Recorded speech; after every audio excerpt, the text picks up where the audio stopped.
ಬಿಡದಿ ನಿವಾಸಕ್ಕೆ ಹೋಗ್ತಾರೆ. ಅಲ್ಲಿ ರಾತ್ರಿ 11 ಗಂಟೆವರೆಗೆ ಇರ್ತಾರೆ. 11:05 11:10 ಆ ರೈಲ್ವೆ ಹಳಿವರೆಗೆ ಹೋದ ಕೂಡಲೇ ಅವರ ಜೇಬನ್ನ ಚಕ್ರ ಪರ್ಸನ್ನ ಮನೆಯಲ್ಲೇ ಮರ್ತು ಬಂದ್ಬಿಟ್ಟಿರ್ತಾರೆ. ತಮ್ಮ ಮನೆಯಿಂದ ಹೊರಡ್ತಾರೆ. ಹೊರಟಾಗ ಏನಾಗುತ್ತಂದ್ರೆ ಸಡನ್ ಆಗಿ ಅವರು ರೋಡಿಗೆ ಟಚ್ ಆಗಬೇಕು, ಟರ್ನ್ ಆಗುವ ಅನ್ನೋ ಹೊತ್ತಿಗೆ ದೊಡ್ಡ ಒಂದು ಸೌಂಡ್ ಆಗುತ್ತೆ. ಆ ಕಾಂಪೌಂಡ್ ಕಡೆಯಿಂದ ಫೈರ್ ಆಗುತ್ತೆ. ಯಾವಾಗ ಅವರು 11 ಗಂಟೆಗೆ ಹೋಗ್ತಿರ್ತಾರೆ ಆ ಸಮಯಕ್ಕೆ ಅವರೇ ಡ್ರೈವಿಂಗ್ ಮಾನ್ಯ ವೀಕ್ಷಕರೇ, ಅಳಿದು ಉಳಿದವರು ಕಂಡಂತೆ ಸ್ವಾಗತ ಮತ್ತೊಂದು ಬಾರಿ ಭಾರೀ ಗುಂಡಿನ ಮೊರೆತ. ಇದೆಲ್ಲಕ್ಕಿಂತ ವಿಶೇಷ ಅಂತ ಹೇಳಿದ್ರೆ ಮುತ್ತಪ್ಪ ರೈ ಅವರ ಮಗ, ಎರಡನೇ ಮಗ ರಿಕ್ಕಿ ರೈ ಅವರ ಮೇಲೆ ಭೀಕರವಾಗಿ ನಿನ್ನೆ ರಾತ್ರಿ ಗುಂಡಿನ ದಾಳಿ. ಆದ್ರೆ ಇಲ್ಲಿ ನಾವೊಂದು ಯೋಚನೆ ಮಾಡಬೇಕು, ದಾಳಿಯಾದಾಗ ಬಂದೂಕನ್ನ ಯಾವುದು ಬಳಸಿದ್ರು ಅನ್ನುವಂಥದ್ದೇ FSLಗೂ ಗೊತ್ತಾಗ್ತಾ ಇಲ್ಲಂತೆ ಈಗ ಬಂದಿರುವ ಸುದ್ದಿ. ಯಾಕಂದ್ರೆ ಆ ಬಂದೂಕಿನಿಂದ ಹೊರಟಂತ ಬುಲೆಟ್ ಏನಿತ್ತು ಅಷ್ಟು ಪವರ್ಫುಲ್ ಆಗಿತ್ತು. ಯಾಕಂದ್ರೆ ಹಿಂದೆ ಏನು ಆನೆ ಹೊಡೆಯುವಂತ ಕಾಲದಲ್ಲಿ ವೀರಪ್ಪನ್ ಥರದವರೆಲ್ಲ ಬಳಸ್ತಾ ಇದ್ರು ಅಂತ ಬಂದೂಕಿನ ಬುಲೆಟ್ ಹಾರಿದೆ ಅಂತ ಹೇಳಿ. ರಿಕ್ಕಿ ರೈ ವಿಶಿಷ್ಟವಾದ ಗಾಡಿಗಳನ್ನ ಬಳಸ್ತಾ ಇದ್ರು. ಹೀಗಾಗಿ ತಮ್ಮ ಏನು ಅಂಗರಕ್ಷಕರನ್ನು ಗಾಡಿ ಒಳಗೆ ಇರ್ತಾ ಇದ್ರು. ಹೀಗಾಗಿ ತಮ್ಮ ಗಾಡಿಯನ್ನ ವಿಶೇಷವಾದ ವಿನ್ಯಾಸ ಅಂತ ಹೇಳಿದ್ರೆ ಮೆಟಲ್ ಅಲ್ಲಿ ಇರುವಂತ ಗಾಡಿ ಮೇಲೆ ಬುಲೆಟ್ ಹಾರಿದ್ರೆ ಏನು ಡ್ರೈವರ್ ಸೀಟಲ್ಲಿ ಕೂತ್ಕೊಂಡಿರ್ತಾರೆ ಆ ಡೋರ್ನಿಂದ ಹೋಗಿ ಹಿಂದೆ ಅಂತ ಹೇಳಿದ್ರೆ ಡ್ರೈವರ್ ಬ್ಯಾಕ್ ಸೈಡ್ ತಾಗಿ ಸೀಟಿ ತಾಗಿ ಹಿಂದೆ ಕೂತ್ಕೊಂಡಂತ ರಿಕ್ಕಿ ರೈ ಅವರ ಏನು ಈ ಭಾಗ ಇದೆ ಕುತ್ತಿಗೆ ಭಾಗದ ಹತ್ರ ಹೊಡ್ಕೊಂಡು ಹಿಂದೆ ಹೋಗಿ ಇನ್ನೊಂದು ಆ ಡೋರ್ ಹಿಂದಿನ ಡೋರ್ ಇದೆ ಡೋರಲ್ಲಿ ಹೋಗಿ ಸಿಕ್ಕಾಕೊಳ್ಳುತ್ತೆ. ಅದನ್ನು ಯಾವ ಗಾಡಿ ಅಂದ್ರೆ ಇವತ್ತಿನ ಕಾಲದ ಏನು ಫೈಬರ್ ಗಾಡಿಗಳಲ್ಲ, ಮೆಟಲ್ ಗಾಡಿಯಲ್ಲಿ ಬರುವಂತ ಸುದ್ದಿ. ಹೀಗಾಗಿ ಇಡೀ ಅಂತ ಹೇಳಿದ್ರೆ FSL ಅವ್ರಿಗೂ ಅಂದಾಜಾಗ ಇಲ್ಲ ಅಂತೆ. ಅಂದ್ರೆ ಯಾವ ಬಂದೂಕಿನಿಂದ ಫೈರ್ ಮಾಡಿದ್ರು, ಇದೆಂತ ಬುಲೆಟ್ಟು, ಹಾಗಾದ್ರೆ ಅಂಥದ್ದೇನು ಸೇಡ್ ಇರ್ಬೋದು. ಇದೆಲ್ಲಕ್ಕಿಂತ ವಿಶೇಷ ಅಂದ್ರೆ ಇದು ತಂದೆಯ ಕಾಲದ ಹಳೆಯ ಸೇಡಲ್ಲ, ಯಾವುದೋ ರಿಯಲ್ ಎಸ್ಟೇಟ್ ಬಿಸ್ನೆಸ್ಸಿನ ಸೇಡೆ ಇವತ್ತು ಇದು ನಡೀತಾ ಇರಬಹುದು ಅನ್ನುವಂಥದ್ದು ಈಗ ಬಂದಿರುವಂತ ಸುದ್ದಿ. ಯಾಕಂತ ಹೇಳಿದ್ರೆ ನಿಮಗೆ ಗೊತ್ತು, ಮುತ್ತಪ್ಪ ರೈ ಅವರು ಬೆಂಗಳೂರಿನಲ್ಲಿ ವಿದೇಶದಲ್ಲಿ ಬೇಕಾದಷ್ಟು ಕಡೆ ಸಾವಿರಾರು ಕೋಟಿ ರೂಪಾಯಿ ಪ್ರಾಪರ್ಟಿ ಮಾಡ್ತಾರೆ. ಮೊದಲನೇ ಪತ್ನಿ ಏನಿದ್ದಾರೆ ರೇಖಾ ರೈ ಅವರು, ಅವ್ರಿಗೆ 2 ಮಕ್ಕಳು, ಒಬ್ರು ರಾಕಿ ರೈ ಅಂತ ಹೇಳಿ, ಇನ್ನೊಬ್ರು ಚಿಕ್ಕವ್ರ ಹೆಸರು ರಿಕ್ಕಿ ರೈ ಅಂತ ಹೇಳಿ. ಇವರು ಅಂತ ಹೇಳಿದ್ರೆ ಇವ್ರ ಮಧ್ಯ ಅಂದ್ರೆ ಇವ್ರ ಪ್ರಾಪರ್ಟಿಗಳನ್ನ ಇವರು ಈಗ ನೋಡ್ಕೊಂಡಿದ್ದಾರೆ. ಅದೇ ತರನೇ ಏನು ರಿಕ್ಕಿ ರೈ ಅವರಿಗೆ ಏನು ಬಿಡದಿಯಲ್ಲಿರುವಂತ ಏನು ಮನೆ ಇದೆ ಅಂದ್ರೆ ಮುತ್ತಪ್ಪ ರೈ ಅವರ ಭಾರೀ ಭದ್ರತೆಯ ಕೋಟೆ ಅನ್ನುವಂಥದ್ದು ದೊಡ್ಡ ಸುದ್ದಿ. ಸದಾ ಇದು ಬಿಡದಿ ಅನ್ನೋದೇ ಇದಕ್ಕೆ ದೊಡ್ಡ ಮಟ್ಟದ ಹೆಸರುವಾಸಿಯಾಗುತ್ತೆ. ಆ ಮನೆ ರಿಕ್ಕಿ ರೈ ಅವರ ಹತ್ರ ಇದೆ.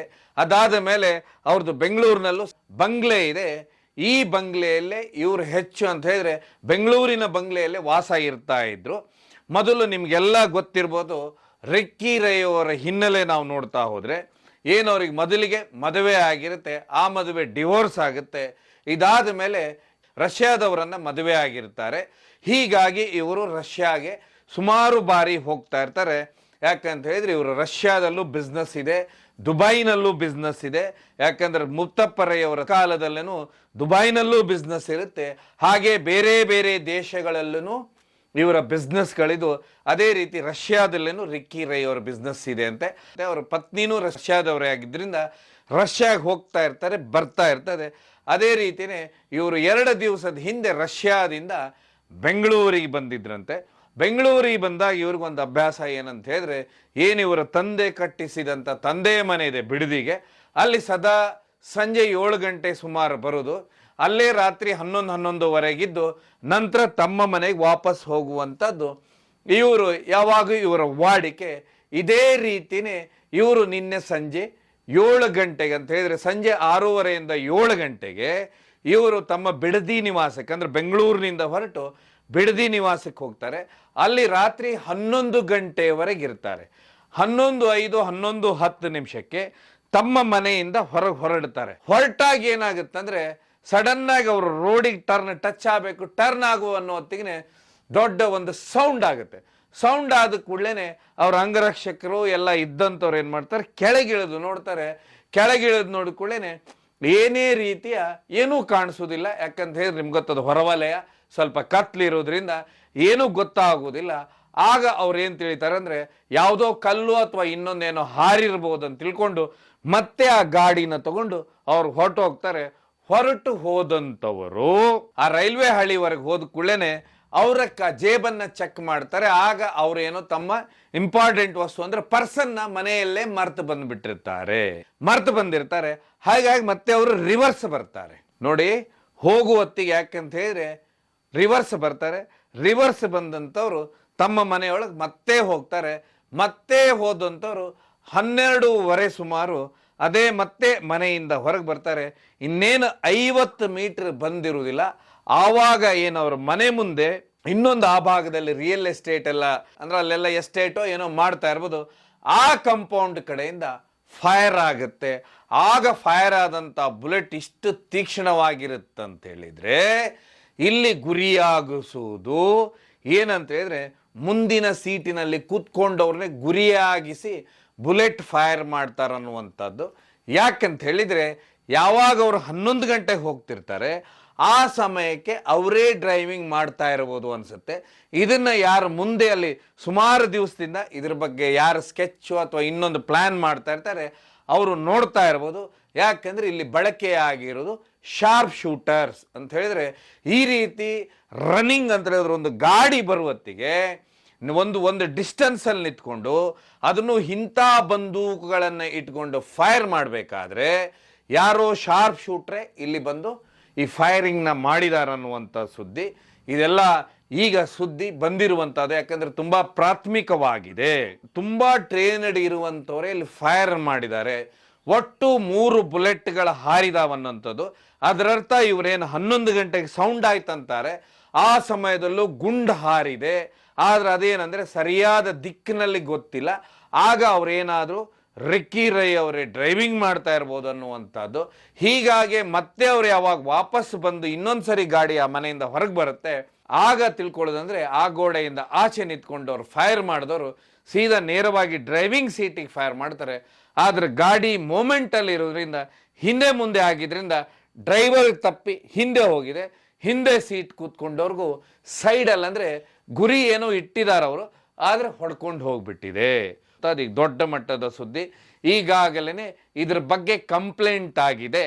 ಆದ್ರೆ ಒಂದು ಮಾಹಿತಿ ಪ್ರಕಾರ, ಎಕ್ಸ್ಪರ್ಟ್ಸ್ ಪ್ರಕಾರ ಇಲ್ಲಿ ಏನ್ ಹೇಳ್ತಾರೆ ಅಂತ ಹೇಳಿದ್ರೆ ಇದು ಯಾವುದೇ ಹಳೇ ದ್ವೇಷ ಇದರಲ್ಲಿ ಆಗಿರುವುದಿಲ್ಲ. ಯಾಕಂದ್ರೆ ಅವ್ರ ತಂದೆ ಕಾಲದಲ್ಲಿ ಏನು ಅವ್ರಿಗೆ ದ್ವೇಷಗಳಿತ್ತು, ಅದು ಅಲ್ಲಿಗಲ್ಲೇ ಎಲ್ಲ ಮುಗಿದು ಹೋಗ್ಬಿಟ್ಟಿದೆ. ಆ ಕಾಲದವರು ಇವತ್ತ್ಯಾರು ಆಕ್ಟಿವ್ ಆಗಿಲ್ಲ. ಆದರೆ ಇದು ಯಾವುದು ರಿಯಲ್ ಎಸ್ಟೇಟು ಅಥವಾ ಪ್ರಾಪರ್ಟಿ ವಿಷಯಗಳಲ್ಲೇ ಇದು ನಡೆದಿರಬಹುದು. ಇಲ್ಲಿ ಯಾರೋ ಶಾರ್ಪ್ ಶೂಟರ್ನೇ ಬಳಸ್ಕೊಂಡಿದ್ದಾರೆ. ಯಾಕಂತ ಹೇಳಿದ್ರೆ ರಿಕ್ಕಿ ರೈ ಹಾಗೆ ರಾಕಿ ರೈ ಏನು ಇವರಿಬ್ರು ಅಣ್ಣ ತಮ್ಮ ಇದ್ದಾರೆ. ಮುತ್ತಪ್ಪ ರೈ ಅವರ ಮೊದಲ ಪತ್ನಿ ರೇಖಾ ರೈ ಅವರ ಮಕ್ಕಳು. ಅದಾದ ಮೇಲೆ ಯಾವಾಗ ತಂದೆ ಏನಂತ ಹೇಳಿದ್ರೆ ಬದುಕಿದ್ದಾಗನೇ ಎಲ್ಲ ವಿಲ್ಲುಗಳನ್ನ ಆಸ್ತಿಗಳನ್ನ ಮಾಡ್ತಾರೆ. ಯಾರ್ಯಾರಿಗೆ ಅಂತ ಹೇಳಿ ದೊಡ್ಡ ಮಗ ಏನು ಸುಮಾರು ಬಿಸ್ನೆಸ್ಗಳು ದುಬೈಗಳಿದಾವೆ, ಭಾರತದಲ್ಲಿದೆ, ಅದನ್ನೆಲ್ಲ ಕೊಟ್ಟಿದ್ದಾರಂತೆ. ಅದಾದ್ಮೇಲೆ ಎರಡನೇ ಮಗನಿಗೂ ಸುಮಾರು ಕಡೆ ಅಂತ ಹೇಳಿದ್ರೆ ಬೆಂಗಳೂರು ಮನೆ ಇರ್ಬೋದು, ಬಿಡದಿ ಮನೆ ಇರ್ಬೋದು, ಸಕಲೇಶ್ಪುರದ ಎಸ್ಟೇಟ್ಗಳಿರ್ಬೋದು, ಹೀಗೆ ಅವರು ಬೇರೆ ಬೇರೆ ದೇಶದಲ್ಲಿ ಮಾಡಿರುವಂಥ ಉದ್ಯಮಗಳು ಸಾವಿರಾರು ಕೋಟಿ ಬಿಸ್ನೆಸ್ ಏನಿದೆ ಅವ್ರ ಹೆಸರಲ್ಲಿ ವಿಲ್ ಮಾಡಿದಾರಂತೆ, ಬರೆದು ಕೊಟ್ಟಿದ್ದಾರಂತೆ. ಹೀಗಾಗಿ ಅದಾದ ನಂತರ ಏನು ಇವರ ರಿಯಲ್ ಎಸ್ಟೇಟ್ ಉದ್ಯಮವನ್ನ ದೊಡ್ಡ ಮಟ್ಟದಲ್ಲಿ ತಗೊಂಡು ಹೋಗ್ತಾ ಇದ್ರಂತೆ. ಅದೇ ರೀತಿನೇ ಯಾವುದೋ ಒಂದು ರಿಯಲ್ ಎಸ್ಟೇಟ್ ವ್ಯವಹಾರನೇ ಇಲ್ಲಿ ಕೆಲಸ ಮಾಡಿದೆ. ಈ ರೀತಿಯ ಅಡ್ವಾನ್ಸ್ಡ್ ವೆಪನ್ ಯೂಸ್ ಮಾಡೋದಿರ್ಬೋದು, ವಿಶೇಷವಾದ ಶಾರ್ಪ್ ಶೂಟರ್ಗಳನ್ನು ಬಳಸುವುದಿರ್ಬೋದು, ತುಂಬಾ ಪ್ಲಾನ್ ಮಾಡಿ ಅಂತ ಹೇಳಿದ್ರೆ ಯಾವಾಗ ಬರ್ತಾರೆ ಯಾವಾಗ ಹೋಗ್ತಾರೆ ಪ್ರತಿಯೊಂದು ಸ್ಟಡಿ ಮಾಡಿ ಈ ಹತ್ಯೆಯ ಯತ್ನವನ್ನ ಮಾಡಿದಾರನ್ನುವಂಥದ್ದು. ಯಾಕಂತ ಹೇಳಿದ್ರೆ ಇಲ್ಲಿ ದೂರದಿಂದನೇ ಎಲ್ಲ ಅಬ್ಸರ್ವ್ ಮಾಡಿರೋರೆ ಮಾಡಿದಾರನ್ನುವಂಥದ್ದು ಈಗ ಬರುವಂಥದ್ದು. ಕಳೆದ 10 ವರ್ಷದಿಂದ ಬೆಂಗಳೂರು ಭೂಗತ ಜಗತ್ತಿನಲ್ಲಿ ದೊಡ್ಡ ಮಟ್ಟದ ಶೂಟೌಟು ಈ ರೀತಿಯ ಪ್ರಕರಣಗಳು ಆಗಿರಲಿಲ್ಲ. ಆದ್ರೆ ನಾವೆಲ್ಲ ಗೊತ್ತಿರ್ಬೋದು ನಿಮಗೆ, ಮುತ್ತಪ್ಪ ರೈ ಕಾಲ ಯಾವಾಗ ಬೆಂಗಳೂರು ಭೂಗತ ಜಗತ್ತು ಮಚ್ಚು ಲಾಂಗಲ್ಲಿ ಯಾವಾಗ ಓಡಾಡ್ತಾ ಇದ್ರು ಹಿಡ್ಕೊಂಡು ದೊಡ್ಡ ಮಟ್ಟದಲ್ಲಿ ಹೊಡೆದಾಟಗಳು ನಡೀತಾ ಇದ್ದು, ಅಲ್ಲಿ ಬಂದೂಕನ್ನ ಮೊದಲ ಬಾರಿಗೆ ಏನು ತೋರಿಸಿದಂಥವ್ರು ಮುತ್ತಪ್ಪ ರೈ ಅಂತ ನಿಮ್ಗೆ ಗೊತ್ತು. ಯಾಕಂತ ಹೇಳಿದ್ರೆ ಆ ಕಾಲದಲ್ಲಿ ಜಯರಾಜ್ ಅವರ ಹತ್ಯೆಯನ್ನ ಶಾರ್ಪ್ ಶೂಟರ್ಸೇ ಬಂದು 40 ವರ್ಷದ ಹಿಂದೆನೇ ಮಾಡಿ ಹೋದ್ರು. ಅದಾದ ಮೇಲೆ ಸುಮಾರು ಬಾರಿ ಗುಂಡಿನ ಮೊರತೆಗಳಾದು. ಒಂದು ಸಾರಿ ಮುತ್ತಪ್ಪ ರೈ ಅವ್ರ ಮೇಲೇನೂ ಕೋರ್ಟ್ನಲ್ಲಿ ಗುಂಡಿನ ದಾಳಿ ಆಯಿತು. ಇದೆಲ್ಲ ನಿಮಗೆ ಗೊತ್ತಿರುತ್ತೆ. ಅದಾದ ಮೇಲೆ ಸುಮಾರು ವರ್ಷಗಳಿಂದ ಭೂಗತ ಜಗತ್ತಿನಲ್ಲಿ ಶಾರ್ಪ್ ಶೂಟರ್ನ ಬಳಸಿ ಯಾವುದೇ ಗುಂಡನ್ನ ಹಾರಿಸಿರುವಂಥದ್ದು ಇಲ್ಲಿವರೆಗೂ ಸುದ್ದಿ ಇರಲಿಲ್ಲ. ಆದರೆ ಈ ಸಂಪೂರ್ಣವಾಗಿ ಏನು ಈ ಒಂದು ನಿನ್ನೆ ನಡೆದಂಥ ಘಟನೆ, ರಾತ್ರಿ ನಡೆದಂಥ ಘಟನೆ ಏನಿದೆ, ಇದನ್ನ ನೋಡಿದಂಥ ಎಕ್ಸ್ಪರ್ಟ್ಸ್ ಹೇಳೋದಂತ ಹೇಳಿದ್ರೆ ಇಲ್ಲಿ ಶಾರ್ಪ್ ಶೂಟರ್ಸ್ ಇದ್ರು. ಶಾರ್ಪ್ ಶೂಟರ್ ಯಾಕಂದ್ರೆ ಚಲಿಸುವ ಗಾಡಿಯಲ್ಲಿ ಗುಂಡು ಹಾರಿಸ್ಬೇಕಾದ್ರೆ ಬೇರೆಯವ್ರ ಕೈಯಿಂದ ಆಗೋದಿಲ್ಲ, ಶಾರ್ಪ್ ಶೂಟರ್ಸೇ ಹಾರಿಸಿದ್ದಾರೆ. ಇದೆಲ್ಲದಕ್ಕಿಂತ ಹೆಚ್ಚಾಗಿ ಇವರು ಸುಮಾರು ದಿನಗಳಿಂದ ಈ ಭಾಗದ ಎಲ್ಲವನ್ನು ಅಧ್ಯಯನನೂ ಮಾಡಿದ್ದಾರೆ, ಸ್ಟಡಿ ಮಾಡಿದ್ದಾರೆ, ಯಾವ ಟೈಮ್ಗೆ ಏನು ಮಾಡ್ಬೇಕಂತ ನೋಡಿದ್ದಾರೆ. ಆಮೇಲೆ ಯಾರು ಡ್ರೈವಿಂಗ್ ಸೀಟಲ್ಲಿ ಇರ್ತಾರೆ ಯಾರಿಲ್ಲ ಅನ್ನುವಂಥದ್ದು ಇವ್ರಿಗೆ ಗೊತ್ತಿರುತ್ತಂತೆ. ಹೀಗಾಗಿನೇ ಇವ್ರು ಮೊದಲು ಬಂದಾಗ ಇವರು ಡ್ರೈವಿಂಗ್ ಮಾಡ್ತಾ ಇದ್ರು. ಇವ್ರ ನಸೀಬ್ ಚೆನ್ನಾಗಿತ್ತು, 2ನೇ ಬಾರಿ ಇವರು ಡ್ರೈವಿಂಗ್ ಮಾಡ್ತಾ ಇರೋದಿಲ್ಲ, ಇವ್ರು ಹಿಂದೆ ಕೂತ್ಕೊಂಡಿರ್ತಾರೆ. ಅದೇ ಸಮಯಕ್ಕೆ ಫೈರಿಂಗ್ ಮಾಡಿದ್ರು ಅನ್ನುವಂಥದ್ದು. ಇದೆಲ್ಲದಕ್ಕಿಂತ ಹೆಚ್ಚಾಗಿ ಇನ್ನು ಏನಿದ್ರು ಪೊಲೀಸರ ತನಿಖೆಯಲ್ಲಿ ಇದೆಲ್ಲ ಮಾಹಿತಿ ಹೊರಗೆ ಬರಬೇಕಾಗತ್ತೆ. ಇದ್ರು ಯಾವ ಅಡ್ವಾನ್ಸ್ ಬಂದೂಕನ್ನು ಉಪಯೋಗಿಸಿದ್ರು, ಯಾಕಂದ್ರೆ ಅದು ಹೇಗೆ ಅಷ್ಟು ಪವರ್ಫುಲ್ಲಾಗಿ ಆ ಬಂದೂಕಿತ್ತು ಅನ್ನುವಂಥದ್ದು ಆಗಬೇಕು.